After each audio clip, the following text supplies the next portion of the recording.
the timer on your Butterball turkey fryer doesn't work anymore, here's a good spot. That was a list of all the times what's happening in the video. That'd make it easier. You can go right where you want. Little info before we start, and it don't work. So we got to pop it out. There's a little slot underneath it. There's nothing behind that slot. There's 4 tabs kind of close to the corners, but that's where you get in there, and then all of a sudden it makes a horrendous noise and flies out in your hand. And hopefully nothing broke. You can see the 2 little tabs on one side. Out to them, there's 2 more on the other. So then what we'll have to do is disassemble the timer. So there's 3 big screws on the back. We'll end up taking them out. They're pretty horrendous. They just didn't want to come out very well. I'm using jeweler screwdrivers. Seem to fit the best. Then we take the little screws out, and eventually we're open. Now we can see the battery. So we want to pull the battery out. Make sure you pull it out in that direction, and it'll be obvious why later, but go that way, red arrow. So, having said that, now we got to carefully bend the tab up, little by little. Generally one direction, get a little bit, move your screwdriver, get a little bit more, and again, right up, and then last, right there. That should be good. And push the battery through. You'll notice it's being held in the center of that circle, the little tab. We're going to get to that in a second. Alright, battery's out. Now what we want to do is make sure that the battery's in there tight, is press that little tab down some, and it'll make a snugger fit.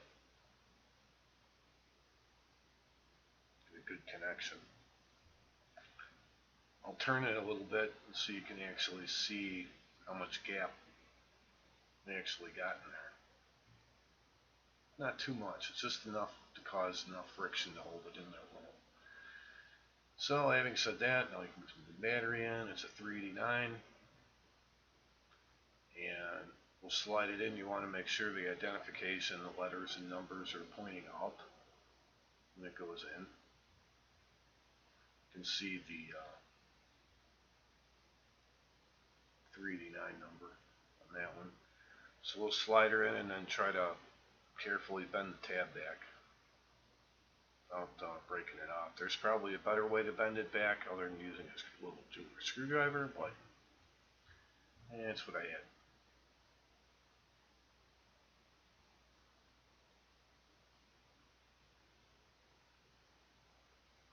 Bend it over just enough and close her back up. The 2 little screws are going to go in first. We're going to press the button, and there we go. Now it's working. So the 2 little screws are going to go in first to close up the timer, and then this little assembly will go into the faceplate. Down onto there, we got a little bracket that's going to go on the back of it. Actually hold it in. It doesn't really fit together very well. It's not like it sits in a place. It kind of floats around, but if you get the first screw started, you'll be greatly ahead.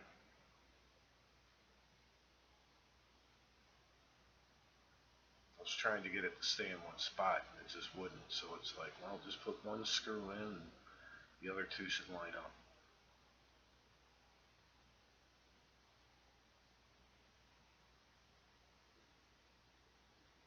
Alright, we're all snugged up. And all we need to do is put it back into the fryer, which it will go in upside down. But you probably don't want to do that. So it angles up so you can view it. So the wider spot goes on the bottom. And you're fixed.